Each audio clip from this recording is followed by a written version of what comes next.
ሰላም ሰላም እንዴት ቆያችሁ ውድ ዩናይትራዊያን ቤተሰቦቻችን ለዚህ ቻናል አዳዲስ የሆናችሁ ቤተሰቦቻችን ቻናሉን ሰብስክራይብ በማድረግ እንድትጀምሩ በአክብሮት ነው የምንጠይቀው። ዛሬም በጣም በርካታ ጉዳዮችን ከዝውውር ጋር ተያይዞ እየተሰሙ ነው የሚገኙት። እነዚህን መረጃዎች እናነሳለን። ሌሎችም ከክለቡ ጋር የተገናኙ በርካታ ጉዳዮች አሉ። እናንተ ብቻ እስከመጨረሻው አብራችሁ እንድትቆዩ እንጋብዛለን። የምንጀምረው ግን የቀድሞው የዩናይትድ ኮከብ ክርስቲያኖ ሮናልዶን ከተመለከተው መረጃ ነው። ክርስቲያኖ ሮናልዶ ከምንጊዜም የማንቸስተር ዩናይትድ ኮከቦች መካከል 10ኛ ደረጃ ላይ መቀመጡ በርካቶችን እያነጋገረ ነው የሚገኘው። ይህን መረጃ ዘ አትሌቲክ ነው ያወጣውና እሱን በማስቀደም እንጀምር። የዚህ ዘመን ድንቅ እግር ኳስ ተጫዋች የሆነው ፖርቹጋላዊ ኮከብ ክርስቲያኖ ሮናልዶ በዘ አትሌቲኩ ጋዜጠኛ ኤንዲ ሚተን በተዘጋጀው የማንቸስተር ዩናይትድ የዘመናት ሁሉ ምርጥ 25 ተጫዋቾች ዝርዝር ውስጥ 10ኛ ደረጃ ላይ መቀመጡ በርካቶችን አነጋግሯል። ሮናልዶ ለማንቸስተር ዩናይትድ ባደረጋቸው 346 ጨዋታዎች 145 ጎሎችን ማስቆጠር የቻለ ሲሆን ዩናይትድ በ2008 እንደ አውሮፓውያን አቆጣጠር የዓለም አቀፍ የበላይነትን ሲጎናጸፍ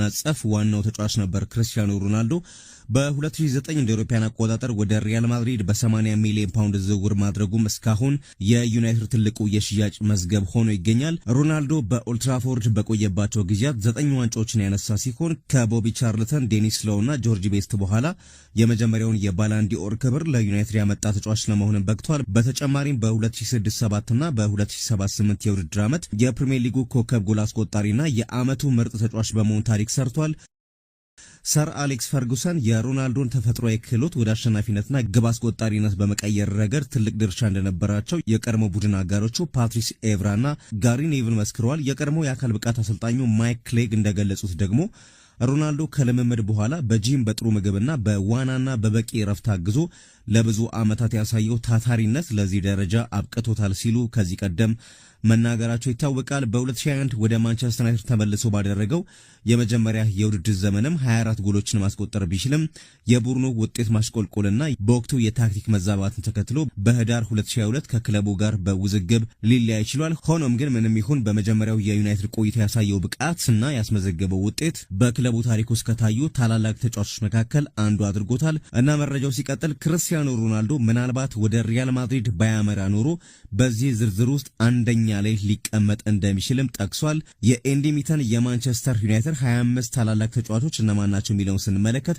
25ኛ ላይ ብሩኖ ፈርናንዴስ ተቀምጧል። 24ኛ ላይ ዴኒስ ኤርዊን፣ 23ኛ ላይ ቢል ፎክስ፣ 22ኛ ላይ ቢሊ ሜሪዝ፣ 21ኛ ላይ ሮጀር በርን፣ 20ኛ ላይ ጋሪ ኔቭል፣ 19ኛ ላይ ኦሊ ጉናር ሶልሼር፣ 18ኛ ላይ ማርቲን ቡቻን፣ 17ኛ ላይ ፓዲ ክሬራንድ፣ 16ኛ ላይ ዴቪድ ቤካም፣ 15ኛ ላይ ማርክ ሂውስ፣ 14ኛ ላይ ሩድ ቫን ኒስተልሮይ፣ 13ኛ ላይ ኒማንያ ማቲች፣ 12ኛ ላይ ደንካን ኤድዋርድስ፣ 11ኛ ላይ ፒተር ሽማይክል፣ 10ኛ ላይ ክርስቲያኖ ሮናልዶ ተቀምጧል።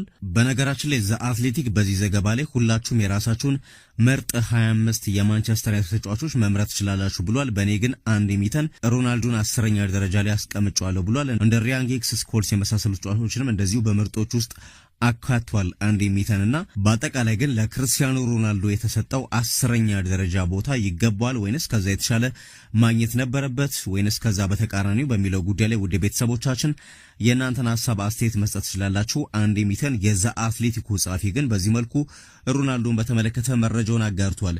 ወደ ሌሎች ጉዳዮች አለፍን። ማንቸስተር ዩናይትድ አማካይ ለማስፈረም ሲል ማርከስ ራሽፎርድን በልውውጥ ለመጠቀም ማቀዱ እየተዘገበ ነው የሚገኘው። አሰልጣኝ ማይክል ካሪክ የቡድኑን የአማካይ ክፍል ለመገንባት በጣም በትኩረት እየሰራ ነው የሚገኘው እና ዩናይትድ አንድሬ ሳንቶስና ዩሪ ቴሌማንስን በጋራ በ85 ሚሊዮን ፓውንድ ያስፈረመ ቢሆንም በመጪው የውድድር ዘመን የሀገር ውስጥና የአውሮፓ ውድድሮችን ለማድረግ ሶስተኛ አማካይ ማስፈረም እንደሚፈልግ በተደጋጋሚ የተነሳ ጉዳይ ነው። ቀደም ሲል ዩናይትድ የሮማውን ኮከብ ማኑ ኮኔን ለማስፈረም እቅድ ማውጣቱ የተዘገበ ቢሆንም የጣሊያኑ ክለብ የጠየቀውን 51 ሚሊዮን ፓውንድ ለመክፈል ፈቃደኛ ባለመሆናቸው ዝውውሩ ባለፉት ቀናት መሰናከሉ ይታወቃል። ዛሬ ደግሞ ጋዜጣ ዴሎ ስፖርት በድጋሚ እንደዘገበው ከሆነ ማንቸስተር ዩናይትድ የሮማውን አማካይ ዝውውር ለማሳካት ራሽፎርድን እንደ ተጨማሪ ክፍያ ወይንም ልውውጥ አድርጎ ለማቅረብ አስበዋል። ሮማዎች የፋይናንሻል ፌር ፕሌይ ህግን ለማሟላትና ለራሳቸው የዝውውር እቅድ ፈንድ ለማግኘት ሲሉ የ25 ዓመቱን ፈረንሳይ አማካይ ለመሸጥ ዝግጁ ናቸው። አሁን ላይ ባለፈው የውድድር ዘመን በባርሴሎና በውሰት ያሳለፈው ራሽፎርድ ወደ ጣሊያን ለማቅናት ያለው ፍላጎት እስካሁን ድረስ ግልጽ አይደለም። በተጨማሪም የተጫዋቹ ከፍተኛ የደሞዝ ጥያቄ ለዝውውሩ እንቅፋት ሊሆን እንደሚችል ይገመታል እና ግን በድጋሚ ማንቸስተር ዩናይትድ ራሽፎርድን ለሮማ እንደ ዝውውር አማራጭ ሊያቀርብ መሆኑን በርካታ መገናኛ ብዙሃን በተለይም የጣሊያኖቹ የዘገቡ ነው የሚገኙት። ሌላው ዩናይትድ የሳን ሎሬንዞን ግብ ጠባቂ ኦርላንዶ ጊልን ለማስፈረም ጥያቄ ማቅረቡን በርካታ ሪፖርቶች እያስነበቡ ነው የሚገኙት። በዚህ የክረምት የዝውውር መስኮት የ26 ዓመቱ ፓራጓይ ግብ ጠባቂ ኦርላንዶ ጊል ከአርጀንቲናው ክለብ ሳን ሎሬንዞ ሊለቅ ይችላል የሚሉ ዘገባዎች ሲወጡ ነበር። በተለይ ተጫዋቹ በዓለም ዋንጫው ካሳየው ብቃት በኋላ እና ማንቸስተር ዩናይትድ ተጫዋቹን ለማስፈረም ፍላጎት ማሳየቱ የተገለጸ ሲሆን የተጫዋቹ ወኪልም ከክለቡ ዘንድ ጥያቄ መቅረቡን ማረጋገጡን የአርጀንቲና መገናኛ ብዙሃን ዘግበዋል። የግብ ጠባቂው ወኪል ሁለት ግልጽና ይፋዊ የዝውውር ጥያቄዎች እንደደረሱትና በአሁኑ ሰዓት ተጫዋቹ በክረምቱ የዝውውር መስኮት ክለቡን የሚለቅበትን ሁኔታ እያመቻቸ እንደሚገኝ ተናግሯል።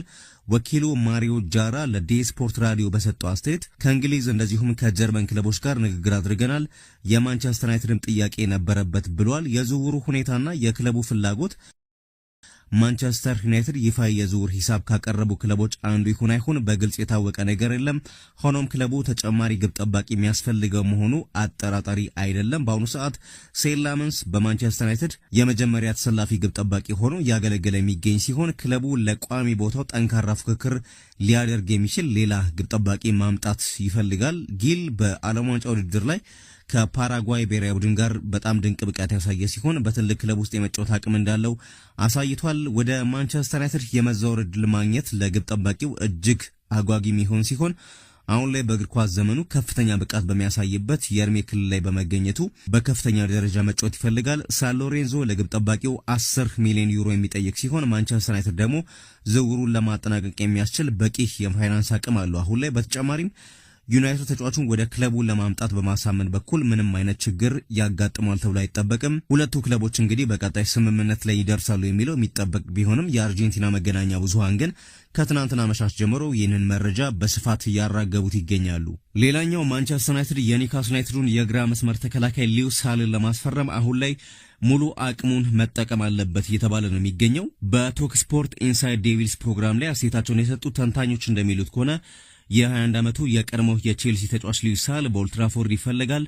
ሃል ባለፈው ውድድር ዘመን በኤዲ ሃው ስር 46 ጨዋታዎችን በማድረግ አንድ ጎል አስቆጥሮ አንድ ለግብ የሚሆን ኳስ አመቻችቶ ማቀበሉ ይታወቃል እና በቀጣይ ቻምፒየንስ ሊግ ውድድር ያለበት ማንቸስተር ዩናይትድ የቡድኑን የግራ መስመር ተከላካይ ክፍል ለማጠናከር አዲስ ተጫዋች ያስፈርማል ተብሎ ይጠበቃል። እስካሁን በክረምቱ የዝውውር መስኮት አንድሬ ሳንቶስና ዩሪ ቲሊማንስ እንዲሁም ግብ ጠባቂውን ካርል ዳርሎን ያስፈረሙ ቢሆንም የቶክ ስፖርቱ ተንታኝ ፌሊክስ ግን እነዚህ ዝውውሮች በቂ አይደሉም ሲል ይከራከራል። ተንታኙ ፌሊክስ በሰጠው አስተያየት ሊዩስ ሃልን ለማስፈረም ማድረግ የምንችለውን ሁሉ ማድረግ አለብን ብዬ አስባለሁ። በአሁኑ ሰዓት ኒውካስል ዩናይትድ በጥሩ ሁኔታ ላይ አይደለም የሚገኘው። ብሩኖ ጉማሬሽ ወደ አርሰናል ሊዛወር እንደሆነ ይነገራል። ሳንድሮ ቶናሊና አንቶኒ ጎርደን ደግሞ በዝውውሩ ክለቡን ለቋል። ሃርቪ ቫርነስ የወደፊት ቆይታውን ለማረጋገጥ ቢስማማም ሃል ግን በክለቡ ባለው ሁኔታ ቅር መሰኘቱን የሚገልጹ ዘገባዎች አሉ ሲል ተናግሯል። አክሎም ማንቸስተር ዩናይትድ ተጫዋቹን እንደሚፈልገው ተዘግቧል። እኛ የክለቡን በጀት ባናዝም ዩናይትድ መጀመሪያ ላይ የ50 ሚሊዮን ፓውንድ ሂሳብ አቅርቦ በኒውካስል ቤት ውጥረትና መናወጥን መፍጠር አለበት ሲል ተናግሯል። ኒውካስል ለደጋፊዎቻቸው ሲሉ ቶናሊን፣ ጉማሬሽን፣ ጎርደንና ሃልን በአንድ ዝውውር መስኮት ላለማጣት ዝውውሩን አንቀበልም ሊሉ ይችላሉ። ነገር ግን ተጫዋቹ ራሱ እዚህ መጫወት አልፈልግም እለቃለሁ በማለት ጫና ሊፈጥር ይችላል የሚል ማስተያየት ሰጥቷል። ኒውካስል በበኩሉ በተጫዋቹና በአሰልጣኝ ኤዲ ሃው መካከል የተፈጠረ አለመግባባት የለም ሲል መረጃውን የተከላከለ ቢሆንም ተጫዋቹ በውድድር ዘመኑ ማብቂያ አካባቢ በቂ የጨዋታ ድል አላገኘም። ይህም ተጫዋቹ ለዓለም ዋንጫ ወደ አሜሪካ ባቀናው የእንግሊዝ ብሔራዊ ቡድን ስብስብ ውስጥ ሳይካተት እንዲቀር ምክንያት እንደሆነ ያምናል።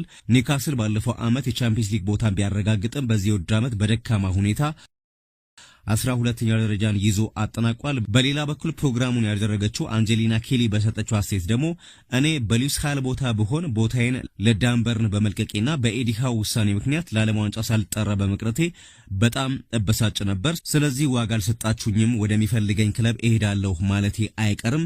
ማንቸስተር ዩናይትድ ሃልን በትክክል ይፈልጓል። አሁንም ባሉን የመስመር ተከላካዮች ዲያጎ ዳሎና ሉክ ሾው የፕሪሚየር ሊጉን ዋንጫ ማሸነፍ አንችልም ስትል አብራርታለች።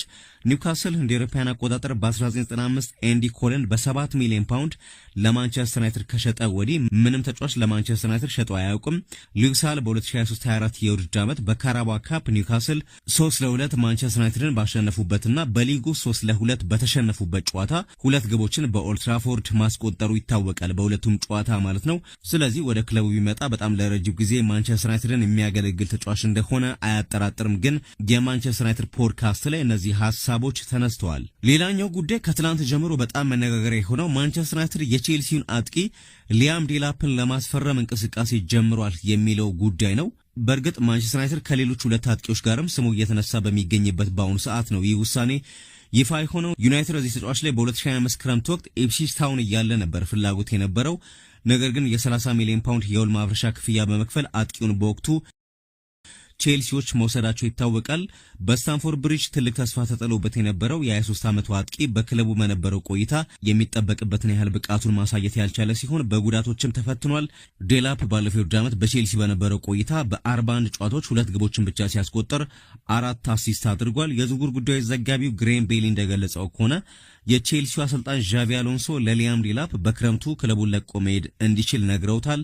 ቼልሲ የቀድሞውን የማንቸስተር ዩናይትድ እና የአርሰናል አጥቂ ዳኒ ዌልቤክን ከብራይተን ለማስፈረም ከስምምነት ላይ በመድረሱ በባለፈው ውድድር ዘመን ድንቅ ጊዜ ያሳለፈው ዡዋ ፔድሮን ደግሞ የመስመር አጥቂ መሪ ሆኖ ሲቀጥል ዌልቤክ ደግሞ ሁለተኛ ምርጫ ሆኖ እንደሚያገለግል ታውቋል። ቤሊ አክሎ ሲገልጽ ዴላፕ ማንቸስተር ዩናይትድን ጨምሮ ለበርካታ ክለቦች እንዲፈርም የቀረበ ሲሆን የተጫዋቹ ወኪል ቡድንም ከሊድስ ዩናይትድና ከሌሎች የፕሪሚየር ሊጉ ክለቦች ጋር ውይይት እያደረገ ይገኛል። ማንቸስተር ዩናይትድ ጥያቄ ያቀረበለት ቢሆንም አጥቂውን ለማስፈረም በሚደረገው ፉክክር ውስጥ ላለመግባት አሁን ለጊዜው ውሳኔ ማሳለፉ ታውቋል። ነገር ግን ተጫዋቹ ሊመጣ የሚችልበትም እድል እንዳለ ነው ዘገባው የጠቀሰው። አሁን ላይ ዩናይትድ ትኩረት ያደረገው ዱሳን ብላሆቪችንና ኦሌ ዋትኪንስን ወደ ክለቡ ለማምጣት ነው። ዩናይትድ አሁንም ቢሆን በዴላፕ ዝውውር ላይ ፍላጎት ቢያሳይም እነዚህ ተጫዋቾች ግን ዋነኛ የክለቡ ትኩረት መሆናቸው እየተነገረ ነው የሚገኘው። በአሁኑ ሰዓት ቤንጃሚን ሼሽኮ የቡድኑ ዋና አጥቂ ሲሆን ማቲያስ ኩኛና ጆሹዋ ዚርክዚን በቦታው አማራጭ ሆነው ይገኛሉ። ነገር ግን ኩኛ ተፈጥሯዊ የ9 ቁጥር አጥቂ ባለመሆኑና ዚርክዚ ደግሞ በዩቬንቱስ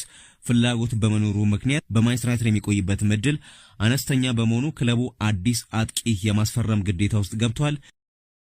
እንደ ዘ አይፔፐር ዘገባ ከሆነ ማንቸስተር ዩናይትድ ዱሳን ብላሆቪችና ኦሌ ዋትኪንስን በቅርበት እየተከታተለ ይገኛል። እነዚህ ከዩናይትድ ጋር በቅርበት እየተነገሩ ያሉ መረጃዎች ቢሆንም ከትናንት ጀምሮ ግን ሊያም ዴላፕም ወደ ኦልድ ትራፎርድ የመምጣት እድል አለው የሚሉ ሪፖርቶች እየወጡ ይገኛሉ። በሌላ በኩል የማንቸስተር ዩናይትድ አመራሮች የብራይተኑን ኮከብ ካርሎስ ባሌባም የአማካይ ክፍላቸውን ሙሉ በሙሉ የመቀየር አቅም እንዳለው አሁን ላይ እምነት አሳድረዋል የሚል ሪፖርት ወጥቷል። ባሌባ በክለቡ የቆየ የዝውውር ኢላማ የነበረ ቢሆን ባለፈው የክረምት ወቅትም ከዩናይትድ ጋር በግል ጥቅማጥቅሞች ላይ ከስምምነት ደርሶ እንደነበር ይታወሳል። ነገር ግን በወቅቱ የብራይተን የዋጋ ጥያቄ ከፍተኛ በመሆኑ ዝውውሩ ሳይሳካ ቀርቷል። አሁንም በሁለቱ ክለቦች መካከል በዋጋ ግምት ላይ ልዩነት ቢኖርም የዝውውሩ ጉዳይ ሙሉ በሙሉ አልተዘጋም። ክለቡ ተጫዋቹ ለቡድኑ የአማካይ ክፍል ፍጹም ተስማሚ እንደሆነ ያምናል። ዲላን ማክቤኔት በኤክስ ገጹ ላይ ባሰፈረው መረጃ ባሌባ አሁንም ወደ ዩናይትድ የመዘዋወር ፍላጎት አለው። እሱ ከፈረመ የማንቸስተር ዩናይትድን የአማካይ ክፍል ሙሉ በሙሉ ይለውጧል የሚል እምነት አለ ብሏል። ፋብሪዚዮ ሮማኖ በበኩሉ ደግሞ በተጫዋቹ ወኪሎችና በማንቸስተር ዩናይትድ መካከል በቅርቡ አዲስ ንግግሮች መደረጋቸውን ዘግቧል። ሆኖም ብራይተን ተጫዋቹን በቅናሽ ዋጋ ለመልቀቅ ፈቃደኛ እንዳልሆነና እስካሁን በክለቦቹ መካከል ንግግር እንዳልተጀመረ ገልጿል። ቻናል አዳዲስ የሆናችሁ ቤተሰቦቻችን ቻናሉን ሰብስክራይብ እንድታደርጉ በአክብሮት እንጋብዛለን። በመላው ዓለም ያላችሁ ዩናይትዳውያን ሰላምና ጤና በያላችሁበት እንመኛለን። ቻው ቻው።